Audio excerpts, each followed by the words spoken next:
રાજકોટના એસ્ટોન ચોક પાસેની આગની ઘટના 10 થી વધુ ફ્રૂટની લારીઓમાં આગ લાગી। રાજકોટમાં નાના વેપારીઓ મૂંઝ્યા। તમામ ફ્રૂટની લારીઓ આગની લપેટમાં। મોટું નુકસાન થયું તેનું વળતર મળે તેવી માંગ। છેલ્લા 20 વર્ષથી અહીં વેપાર કરીએ છીએ। ઘટના એવું है કે 5:30 વાગે મી ફોન આવ્યો ગ્રાહકનો કે બેન તમારી ભાઈ રાજેશભાઈ બોલો તો કે હા તો કે તમારી રેકડી સળગી છે। તો અમને વિશ્વાસ નતો આવ્યો ભાઈ પર।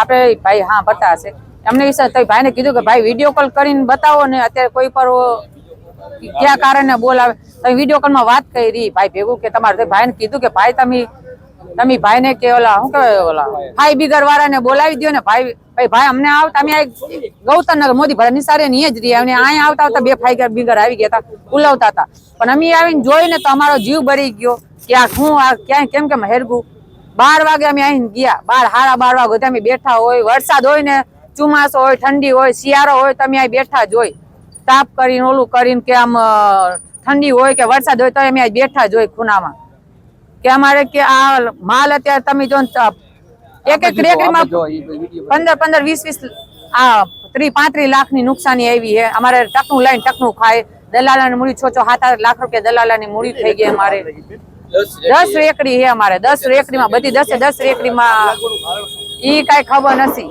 અમને 5 વાગે ફોન આવ્યો પછી ખબર પડી કે રેકડી અમારી સળગે છે। અમારી માંગ છે હવે જે મોદી સરકાર કરે ઈ જે એમને સારું લાગે પણ અમારે નુકસાન ઘણી થઈ ગઈ। અમારે અત્યારે ખાવું કે પીવું કે અમારે બધા સામાન લાવો કે અમારે શું કરવું અમારે સામાન જ અત્યારે તમે જો લાવીએ તો 4-5 લાખ રૂપિયાનો સામાન થાય। ટોટલિંગ કાંટા બધી ટોટલિંગ વસ્તુ અમારે પૂરું જ થઈ ગયું છે। આમાં કાંઈ વસ્તુ લેવાય એવું નથી બધું ફેંકી દેવાનું જ છે।